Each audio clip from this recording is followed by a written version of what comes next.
Hello! കുറേ നാളുകൾക്ക് ശേഷമാണ് ഞാൻ ഒരു വാട്ട് എയ്റ്റിന് ഡേ വീണ്ടും ഇടാൻ പോണത്. അപ്പോൾ ഇന്നൊരു സ്പെഷ്യൽ ഡേ ആണ്. ഞാൻ സൗദിക്ക് പോവാണ്.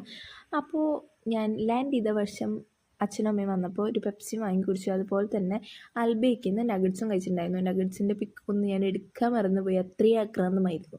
അങ്ങനെ അതൊക്കെ കഴിഞ്ഞ് ഞങ്ങൾ വീട്ടിലെത്തി കുറച്ച് റെസ്റ്റൊക്കെ എടുത്ത് പെറ്റ് ഷോപ്പിൽ പോയി. എനിക്ക് ഈ പൂച്ചക്കുട്ടീനെ ഭയങ്കര ഇഷ്ടപ്പെട്ടു. നല്ല രസമില്ലേ കാണാൻ. അങ്ങനെ പെറ്റ് ഷോപ്പിൽ പോയി സാധനങ്ങളൊക്കെ വാങ്ങിച്ച് ഞങ്ങൾ തിരികെ വരുമ്പോൾ ഷവർമയും കൂടി കഴിച്ചിട്ടുണ്ടായിരുന്നു. എൻ്റെ പൊന്നളിയോ അടിപൊളി ഷവർമയായിരുന്നു. ഞാൻ സൗദിക്ക് പോകാനുള്ള ഒരൊറ്റൊരു കാര്യം അവിടുത്തെ ഒരു ഫുഡാണ്. അത് എക്സ്പ്ലോർ ചെയ്യാൻ വേണ്ടിയിട്ടാണ് ഞാൻ സൗദിക്ക് പോയത് തന്നെ. അപ്പോൾ നല്ല അടിപൊളി ഷവർമയും പിന്നെ കബാബും കഴിച്ചിട്ടുണ്ടായിരുന്നു കേട്ടോ. ഈ ഷവർമ എന്ന് പറഞ്ഞിട്ടുണ്ടെങ്കിൽ എനിക്കിപ്പോഴും അത് കഴിക്കാൻ തോന്നുന്നുണ്ട്. അങ്ങനെ ഒരു അടിപൊളി ഷവർമയായിരുന്നു. ഭയങ്കര ക്വാണ്ടിറ്റിയാണ് കേട്ടോ. നമുക്ക് വയറ് പൊട്ടണ പോലെയൊക്കെ തോന്നും ഫുള്ള് കഴിച്ച് കഴിഞ്ഞാൽ. അപ്പോൾ പിന്നെ അത്രയ്ക്കേ ഉള്ളൂ. പിന്നെ രാത്രി വന്ന് കിടന്നുറങ്ങി.